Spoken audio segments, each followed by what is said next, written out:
2015 ndenge toyebisaki bino tokotika tante bandeko botala ndenge tozobunda na bagarde du corps ya bakonzi na biso.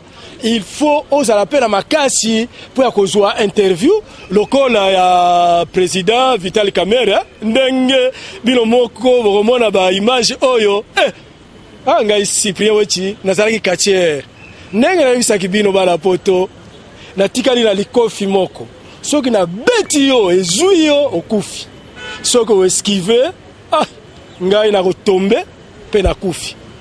Botala ndenge nazobunda po ya kozwela bino interview ya président Vital Kamerhe tala bagare ya Cyprien Weti na bagarde du corps ya Vital Kamerhe. Bolanda Sala soda allez viens de l'autre côté nous allons de côté de la c'est là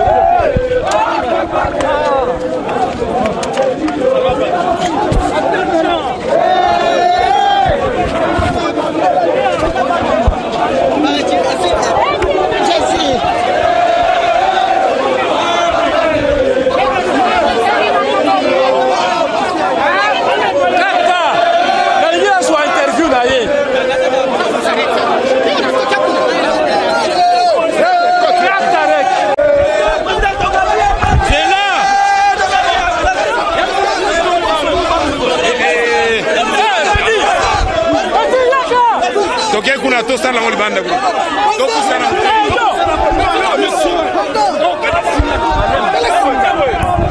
naka ko sana boy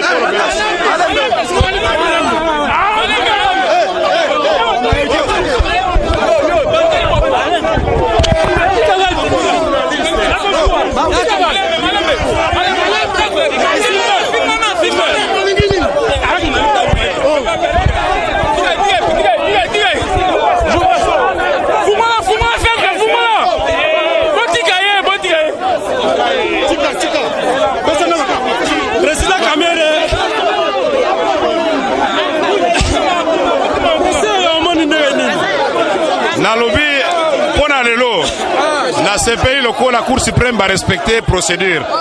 Mais les Cambodgiens n'ont noté. Faut aussi ça, les Cambodgiens libéraux. Pour encourager les juges, les indépendance, la vote qui est Tissouka. Besoin qui compromis la maman Wivine, compromis on a ce qui n'est ni. Voilà, Zali Yabandakala, maman Wivine a ses désistaki, Alobaki, Coco César Souté, Zali normal, n'a remercié. Merci beaucoup, merci beaucoup. Toujours continuer l'émission la biso maintenant tozali awa na maître Mbote. Kombo na yo nani yo? Kombo maître Richard Bidouase, avocat au barreau de Kinshasa Matete. Oye kosala nini na procès oyo ya papa Vital Kamerhe na mama Wivine Moleka? Bon, tozali qui consulter comme tout avocat. Nde toyaki awa pona audience ya lelo. Malheureusement, audience est l'équipe, mais cour ezalaki et s'est déclaré non saisi. Alors, yango lelo émission na biso toko aborder côté technique ya procès oyo. Olobi terme moko wana biso tozo comprendre te. Est-ce que non saisi? Cour s'est déclaré non saisi. Oui. Saisi ya dactylo ou ya nini papa expliquez biso elingi koloba nini non saisi tango cour s'est déclaré non saisi elingi koloba nini na justice bayaka kaka boyo moko ye komiti kate na justice ka oyo biso tozali na yango ezali mukanda ya euti awa na cour suprême de justice ekei epai ya Kamerhe pona kolakisa eke esengeli aya kosamba lelo na esika oyo na date oyo pe na adresse oyo bwana nde mukanda obatindaka wana tobengaka yango exploit un exploit d'huissier yango wana ezali lokola oyo biso tobengaka yango convocation. Voilà na terme de façon terre à terre soki babengi on a la police na parquet bakoki kotindela yo convocation bakoki kotindela yo mandat de comparution bakoki kotindela yo mandat d'amener mais devant justice batindaka citation à prévenu notification de date d'audience to citation directe biloko batindaka nde yango wana. Maintenant oya lelo comme dossier ezali dossier ya parquet général esengelaki mukanda euti na cour ekende ko atteindre Kamere, mais tolobi cour ezali non saisi. Pourquoi? Puisque mukanda wana normalement au lieu ekende pa na ye na adresse na ye bakei kotika yango na epa ya avocat na ye. Ngai lokola nazalia wana baninga na ngai toza ba avocat okoki kokende kosambela mutu sans ya pesa yo mandate. Po osambela mutu il faut ye moko apesa yo mukanda o ezolakisa ke a élire domicile po na likambo wana na cabinet na yo. Comme ça mikanda nyonso eza kosenga ya kosamba boko ya kotika yango nde na cabinet na ngai. Nakanisi yo comprendre. Donc soki na comprendre eza erreur ya cour au lieu batinda auto benga ngabiso convocation epai ya papa Kamere batindi yango epai ya avocat. Tokoki koloba penza te kezali erreur ya cour. Tokoki koloba penza te ezali erreur ya cour. Peut-être cour ayebi ke lokola Kamere asambaka avocat na Yesongolo, ils ont présumé que nani avocat wana azana mandat. Il y a quelque part eza moins négligence. Moins négligence pourquoi? Puisque l'élection du domicile ndenge ezali wana ezali acte moko express. Il faut mutuye moko komalobi ngai monsieur Songolo pona ba dossier na ngai eza ko opposer ngai na monsieur Y ba exploit nyonso esengeli pona ngai bokende kotika yango et pas ya avocat na ngai. Mais eza cour suprême mais eza greffier mutu a instrumenté. Huissier mutu a instrumenté. Bon, ça c'est un. De deux. Bon, Toti Kawana, question Mossous, Toti Kawana, parle pas, papa, Toti Kawana, question à droit. Comment expliquer Bazui compromis entre deux parties, hein? N'est-ce pas compromis, on va tenir nango compte sur le plan, Oyabino, sur le plan judiciaire. Comment expliquer ça? Bon, en tout cas, compromis, ils ont bien, mais nous avons affaire à une affaire pénale. Affaire pénale, ils ont affaire aux autres concernés hors des publics. Ça, c'est le droit. Hein? Donc, ils ont affaire aux autres concernés hors des publics. Dès qu'ils ont troublé, malgré le compromis, ceux qui les l'ont, par qui ont trouvé que non, malgré le compromis, a continué. Instruction, a continué. Ah, balandigno sur l'émission Nabiso. Donc, la matière pénale, compromis entre deux individus, et ça la valable. Ça dépend d'un procureur. Oui. Ce qui a lingui à suivre Ango, ce qui a boy à suivre Ango. Ça dit quoi? Les compromis entre vous pour affaire pénale, affaire les opposés ministère public n'a moutou. Et que dans ce moment-là, le ministère public, ceux qui ont dit que non, compromis ou au basu pour naïe, ils ont infraction, ils ont cassé des années à poursuivre par rapport à l'opportunité naïe. Mais qu'est-ce que est-ce que vraiment ils ont opportun? Voilà question Mosusu, hein? Pour batouba comprendre, parce que tu comprendre le thème, Magambo ya bino awa, et qui mindondo yango nazo tuna ba question.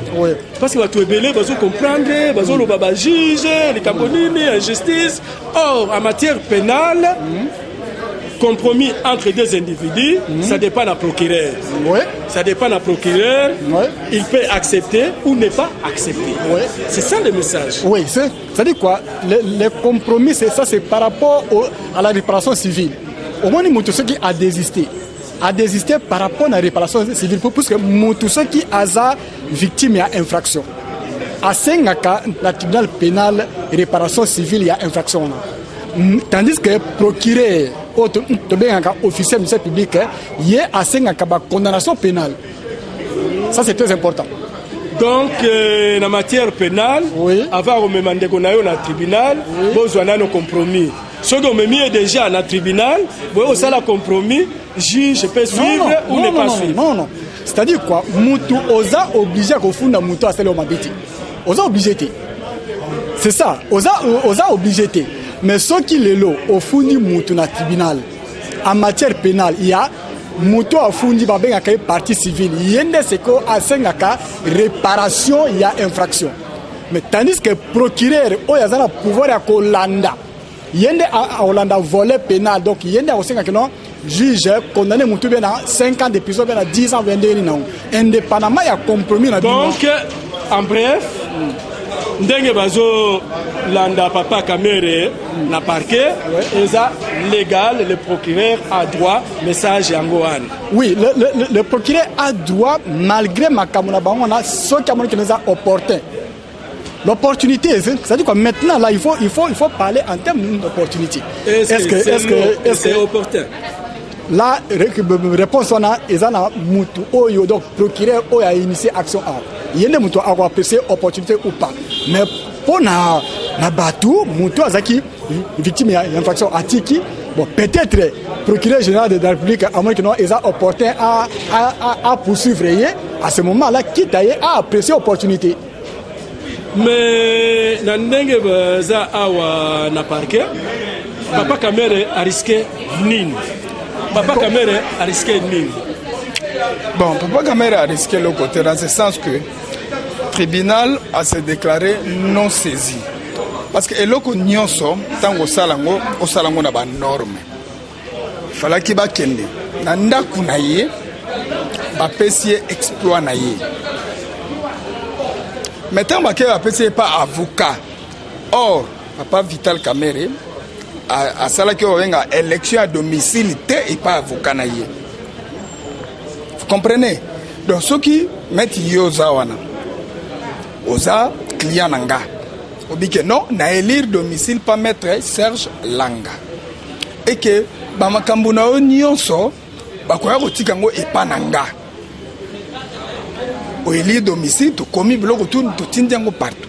Mais tango Papa Vital Kamere a élire domicile et pas avocat na été o tika pas avocat ozomona alors et suite aux Hollandais nini mais suite ali que non cour alobi que non azali non saisi ne lokona parce que bago tika ngona adresse na yete. Donc il faut recommencer. Il faut recommencer la procédure, c'est ça.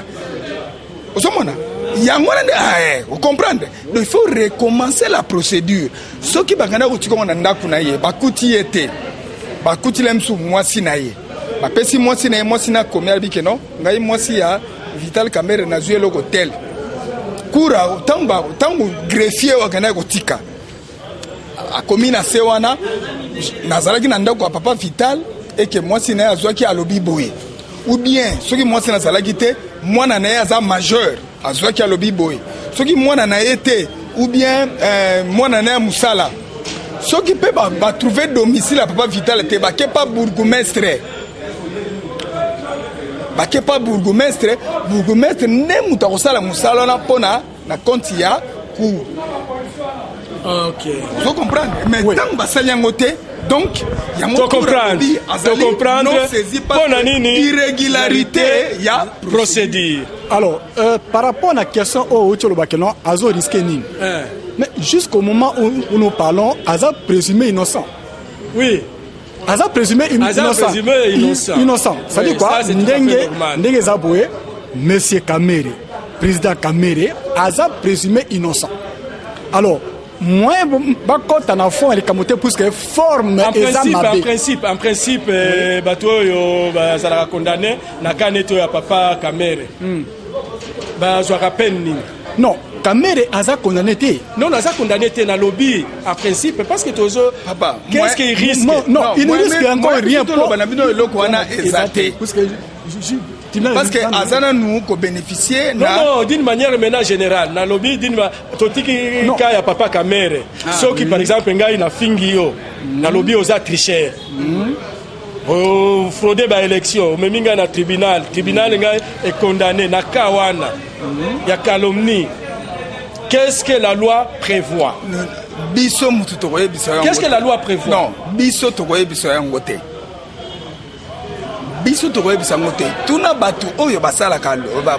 Donc on a un exemple à papa Jean-Pierre Bemba Nalae, à sa présumé innocent, mais bazoloba, il risque 30 ans de prison, mais il n'est pas condamné. Non. Ce sont les avocats ou les magistrats ou bien les commis de mortels. Il risque non. Il risque, mais il n'est pas condamné. Il est présumé innocent. Dites-nous les personnes qui disent ça, c'est à ce moment-là que nous allons vous répondre, qui disent ça, qu'il risque autant. Parce que jusqu'à la preuve du contraire, il est présumé innocent. Donc on ne peut même pas parler à peine nous tant que client n'abisso à ça non innocent. Vous comprenez les Camerounais sous terre. Pour la nuit, il y a la Cour suprême. Yango biso pe tout comprendre. Monsieur Vital Kamerhe, aza ministre, aza député, oyo batoyo bazalaka jugé na niveau ya Cour suprême de justice. Même si azalaki ministre à l'époque, même si azalaki président ya assemblée générale à l'époque, mais ba mandat na ye wana ezana ba effet postériorité pour que ba meme na Cour suprême de justice soki bokoye ba lisusu likambo ya Mwenze Kongolo, ministre à l'époque ya justice, azaki na problème abimisaki exception wana ke ba sambisa na Cour suprême. Mais la Cour suprême a dit quoi? Que non, bah, mandat à exécuter à l'époque en tant que ministre de justice, et ça n'a pas été fait pour poursuivre. Mais c'est Vital Kamerhe. C'était un simple citoyen. C'était un simple citoyen. Ça n'a pas privilège à juger. Donc, ceux qui la comprennent, il fallait juger Wapi. Ceux qui vont juger, ils juger de 1 par rapport. Il y a infraction au bazolandelaye. Ce balandelier, l'emsusuna, dénonciation ou bien le sali. Ce que ça les 3 ans, de 0 à 5 ans, donc on a trippé. Ce que ça pénal. Ce que ça de 5 à 20 ans, donc on a TGI. Mais tout comme moi, il y a awa. En tout cas, moi personnellement, je ne sais pas pourquoi est-ce que tu m'as mis en awa. Est-ce que toute la compétence matérielle, il y a infraction wana. Or, compétences personnelles, les alliés, na qualité na yo. Ce que met yo, on funda ministre, on funda député. Ata celle le gomo ya condamné na 1 année ou 2 années. Mais vu qualité na ya zanango, nde o meme na Cour suprême parce que zali personnellement compétente pour nako juger mutuana. Mais Vital Kamerhe azatelo soka zalaki ta porte-parole o ezali assimilé na rang ya ministre. Fait dire que non, il est porte-parole de l'opposition, ils a assimilé na rang ya ministre baka goyane awa par rapport à infraction. Mais nenga zawana aza simple citoyen, azaka président d'un parti politique. Il n'est rien. Mais bako meme na Cour suprême pour nani. Alobi que non, madame la députée Wivi Moleka Aburaki ba urne alobaki oh non dénonciation calomnieuse aux infractions et vous qui ba 0 à 3 ans. Mais on a pas que on a trippé sur les infractions pénales. Bah que on a trippé parce que yem ta fundi Vital. Or ce qui Vital ta funda qui est vu le rang il y a maman Wivin Vital a même la Cour suprême par rapport à la compétence personnelle il y a maman Wivin. Ok, merci beaucoup. C'est ça. Donc on ne voit pas pourquoi est-ce que donc va expliquer biso pourquoi